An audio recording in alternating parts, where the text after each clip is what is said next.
The 4th of July, Bastille Day. Every year, we see massive celebrations for a country's independence. It feels like a global tradition, a rite of passage for a nation to party about the moment it became free. Fireworks, parades, national pride. It's a script we think every country follows. But what if I told you some of the world's most famous countries have never had an Independence Day? Think about places like Canada or Australia.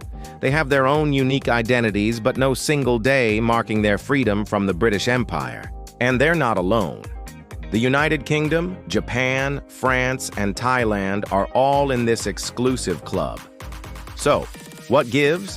Why do some nations skip the biggest party of the year? We're about to explore the countries that took a different road to nationhood, and the answers are way more surprising than you think. The whole idea of an Independence Day feels universal, right? But it's really a specific solution for a specific problem. Breaking away from a colonial ruler, usually with a revolution or a big, dramatic declaration.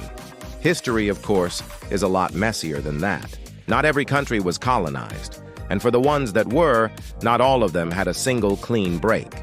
Some nations just evolved. Their freedom arrived slowly, peacefully, over decades. Others were empires themselves, so their national story is one of formation or revolution, not kicking out a foreign power. And a few were just so tough or geographically isolated that they never got conquered in the first place. Today we're unpacking these different journeys. We'll look at the countries that got their freedom without a fight, the ones that were never conquered, and the nations that simply choose to celebrate a different part of their story.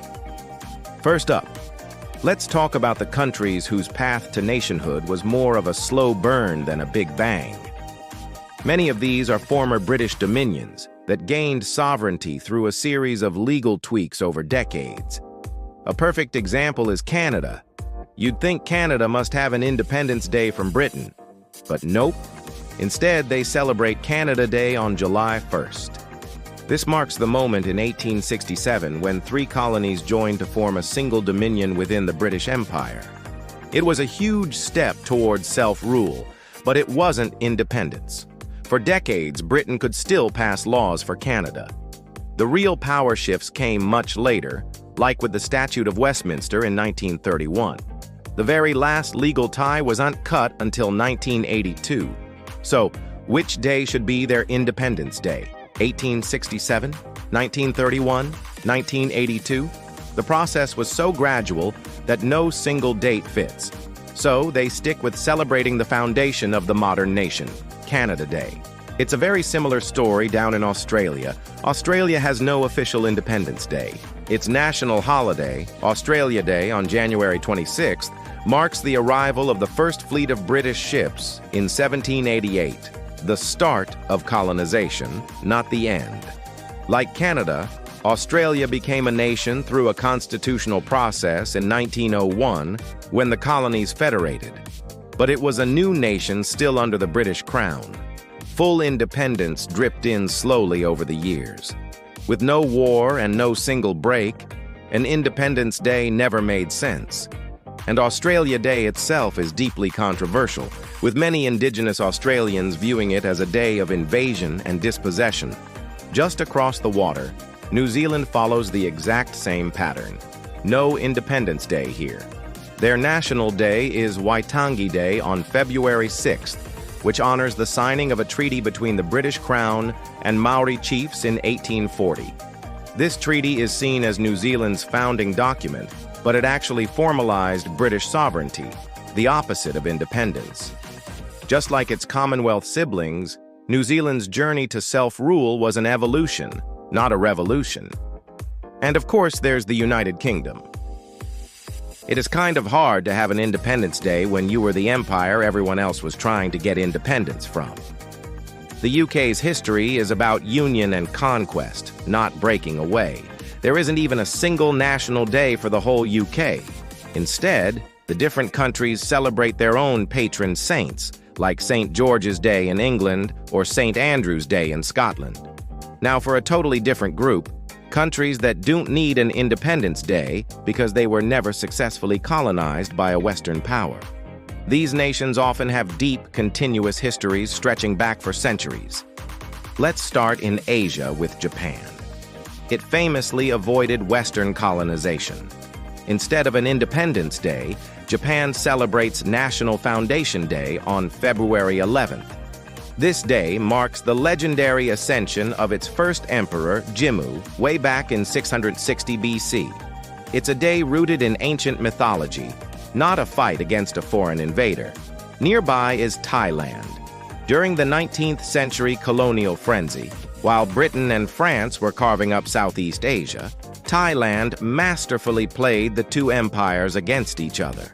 It became a neutral buffer zone that kept its freedom. With no colonial power to overthrow, there's no Independence Day. Thailand's National Day is on December 5th, which was the birthday of the beloved late King Bhumibol Adulyadej, tying its identity to the monarchy that helped protect its sovereignty. Moving to the Middle East, you have Iran and Saudi Arabia. Iran, or Persia, is an ancient civilization that, despite a lot of pressure from Britain and Russia, was never formally colonized. Its national celebrations are focused on its own internal history. The biggest is the anniversary of the Islamic Revolution on February 11th, a day that marks a radical change in the country's government, not a break from a foreign master. Likewise, Saudi Arabia was never colonized. Its National Day on September 23rd celebrates the unification of two kingdoms in 1932, which created the modern state. China's story is a bit more complex. While it was never fully colonized like India was, it was forced into so-called spheres of influence, where foreign powers held a ton of sway. Still, a central Chinese government always existed. The country's main holiday, National Day on October 1st, doesn't celebrate freedom from those powers. Instead, it marks the founding of the People's Republic of China in 1949, after the Civil War. Another case of internal change, not external liberation. And in Africa, there's the incredible story of Ethiopia. During the scramble for Africa, Ethiopia famously defeated an invading Italian army at the Battle of Adwa in 1896, securing its status as a beacon of African resistance. Italy did occupy the country for 5 years from 1936 to 1941, but this brief period didn't break Ethiopia's long history of sovereignty. Because of this, it doesn't have a traditional Independence Day. Instead, it celebrates its victories like Patriots' Victory Day, which marks the end of the Italian occupation. This last group is fascinating. These are countries that did experience foreign rule or had a clear break, but they consciously choose to celebrate something else, a different part of their story. Take Norway. For centuries, Norway was in a union with Denmark, and then in 1814 it was handed over to Sweden. In response, Norway drafted its own constitution. While it was still technically in a union with Sweden, it had its own laws and parliament. Full, peaceful independence finally came in 1905, so they could celebrate that date. But they don't.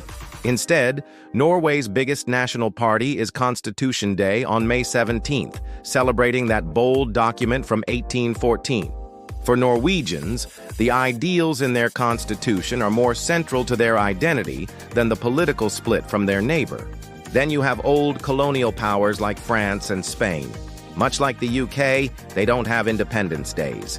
France's national holiday, Bastille Day on July 14th, celebrates the storming of a prison in 1789, a flashpoint in the French Revolution.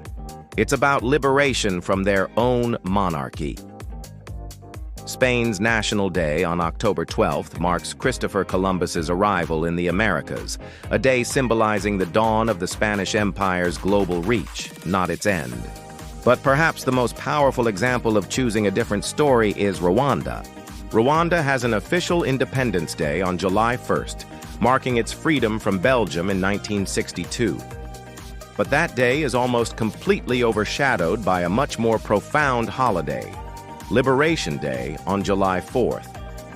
This day commemorates the end of the 1994 Rwandan genocide, when the Rwandan Patriotic Front took control and stopped the killing.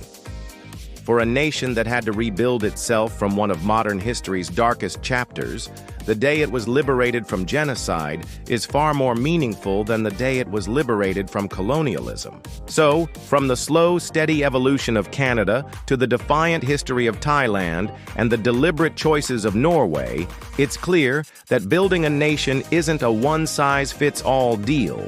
The lack of an Independence Day isn't a mistake or an oversight. It's a sign of a different kind of journey, one defined by unification, revolution, gradual freedom, or an unbroken history. It just goes to show that a country's real story is often far too complex to fit into a single day of fireworks. What do you think?